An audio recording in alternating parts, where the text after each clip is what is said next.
देखते हैं कि गिट तो हमने कवर कर लिया, अब गिटहब क्या चीज़ है और अब हम इसको कैसे यूज कर सकते हैं। तो जो गिट है वो हमारे पास हमारे लोकल कंप्यूटर पे है। अगर लेट जैसे मेरी जो स्टोरेज है वो करप्ट हो जाती है या मेरे कंप्यूटर को कुछ हो जाता है, तो जो मेरी चेंजेस है वो हमेशा के लिए खत्म हो जाएंगे, क्योंकि वो रिमोट नहीं है। गिटहब हमारे पास एक वेबसाइट है जो कि रिमोट, यही काम जो गिट कर रहा है ये रिमोट करती है। तो अगर हम यहाँ पे अपना कोड को पुश कर लेते हैं तो हम उसको किसी भी टाइम एक्सेस कर सकते हैं, किसी भी टाइम यहाँ पे कोड सेंड कर सकते हैं, और हमें इस चीज की टेंशन लेने की जरूरत नहीं पड़ेगी कि हमारा कोड कहीं घूम तो नहीं जाएगा। तो आपने गिटहब पे आना है और यहाँ पे अपना अकाउंट क्रिएट कर लेना है। जिस तरह से हमारे पास गिट में रिपोजिटरी थी, हमारे पास गिटहब के अंदर भी रिपोजिटरी है।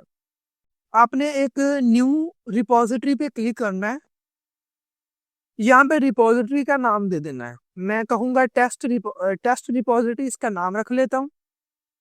डिस्क्रिप्शन देने की कुछ भी ज़रूरत नहीं है। आप अगर इसको पब्लिकली लोगों को दिखाना चाहते हैं तो आप पब्लिक सेट कर सकते हैं, नहीं तो प्राइवेट सेट कर सकते हैं। उसके बाद एक रीडमी की फाइल अभी फिलहाल आप ऐड ना करें और कोई भी फाइल को ऐड ना करें। आप जस्ट एक क्रिएट रिपोजिटरी के बटन पे प्रेस करें।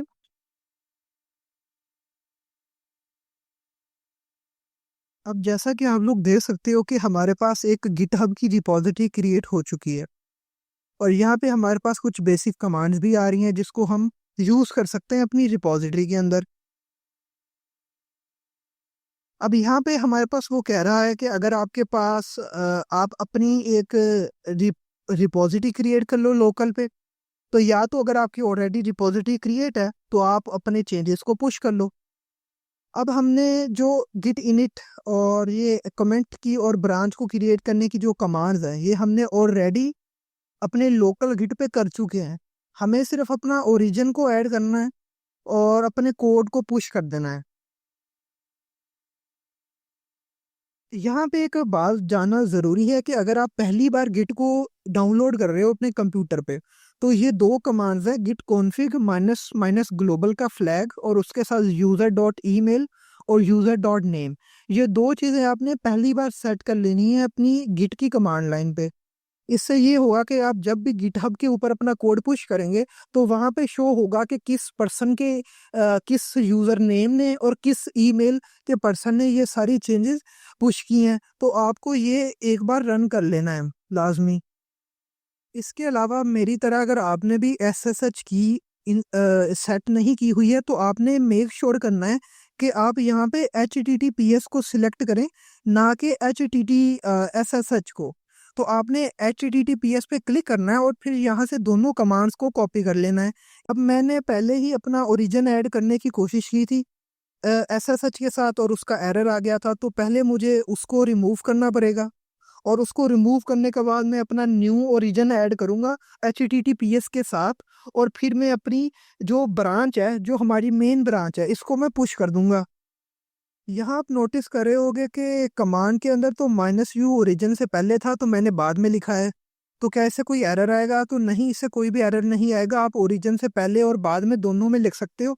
और -u का फ्लैग ऐड करने की ये इम्पोर्टेंस है कि अगली बार जब आप इस कमांड को रन करोगे तो आप सिर्फ गिट पुश का शॉर्टकट यूज़ करोगे और आपको पूरी कमांड लिखने की ज़रूरत नहीं है। अब मैं रिफ्रेश करता हूँ अपने गिटहब को और आप देख सकते हो कि जो भी अपडेटेड कोड है जो कि मैंने पुश किया है जस्ट अभी, वो हमारे पास आ चुका है। और जो हमारा प्रीवियस कमेंट जो मैंने ऐड किया था 27 मिनट्स पहले, वो यहाँ पे शो हो रहा है कि मैंने एक कमेंट ऐड किया है। एक हमारे पास मेन की ब्रांच है और कमेंट को अगर मैं ऑन करता हूँ तो उस कमेंट में जो हमने लिखा था कि प्रोजेक्ट की फाइल्स ऐड की हैं, वो कमेंट भी हमारे पास यहाँ पे शो कर रहा है और उसका टाइम भी शो करेगा कि किस टाइम पे मैंने ऐड किया है ये कमेंट। अब हम क्या करेंगे कि अब मैं कुछ चेंज करूँगा इस फाइल के अंदर। और सॉरी, यहाँ पे हमें अब कोई चेंज यहाँ पे शो नहीं हो रहा क्योंकि ये फाइल हमने पहले ही अपने वर्क ट्री में से स्किप कर दी थी। तो मैं इसको क्लोज करके CSS की फाइल के अंदर कुछ चेंजेस करूँगा और मैं इसको कमेंट कर देता हूँ और फाइल को जो मैं क्लोज कर देता हूँ। और अब मैं पुश करूँगा, आप इस बटन को प्रेस करके भी कमेंट कर सकते हैं। अब मैं यहाँ पे कमेंट अब टर्मिनल की जगह यहीं पे लिख देता हूँ कि हमने make changes in the CSS file, मैं इसको लिख के कमेंट कर देता हूँ।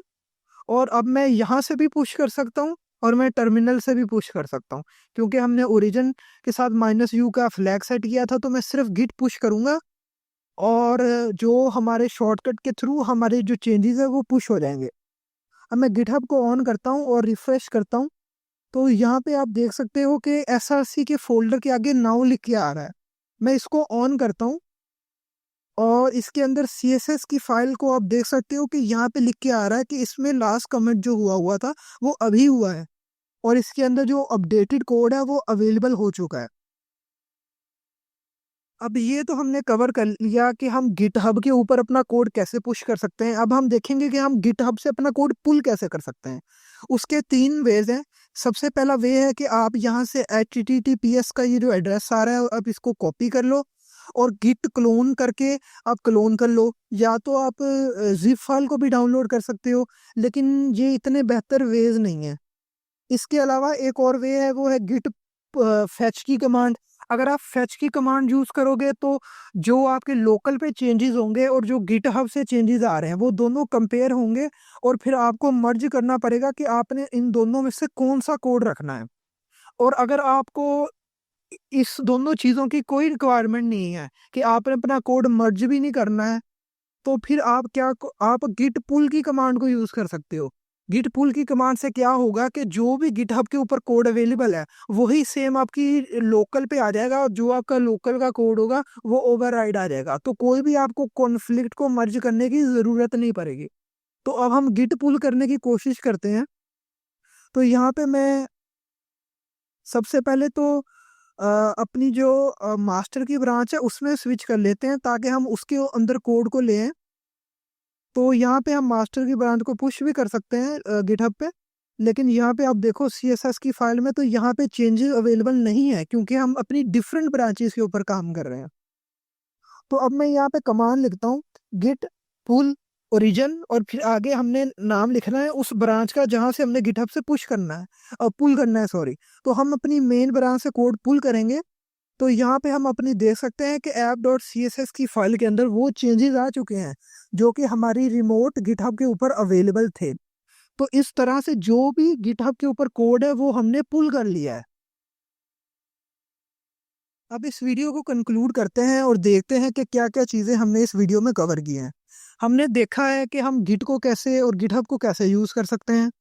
गिट की बेसिक्स कमांड जैसे हम रिपॉजिटरी को कैसे इनिशियलाइज कर सकते हैं, हम अपना कमिट कैसे ऐड कर सकते हैं, हम अपनी ब्रांच को कैसे क्रिएट कर सकते हैं, हमने अगर कोई चेंजेस को स्टैश और पॉप करना है तो हम उनको उनको किस तरह से कर सकते हैं, किसी स्पेसिफिक फाइल को हमने वर्क ट्री से एक्सक्लूड करना है तो हम उसको किस तरह से कर सकते हैं, हम अपने गिट और गिटहब को किस तरह से कनेक्ट कर सकते हैं, हम अपने कोड को गिट से गिटहब पे किस तरह से पुश कर सकते हैं, अपनी ब्रांच को किस तरह से पुश कर सकते हैं, और अब हम अपने गिटहब से जो कोड है अवेलेबल अपनी ब्रांच को वहां से कैसे पुल कर सकते हैं।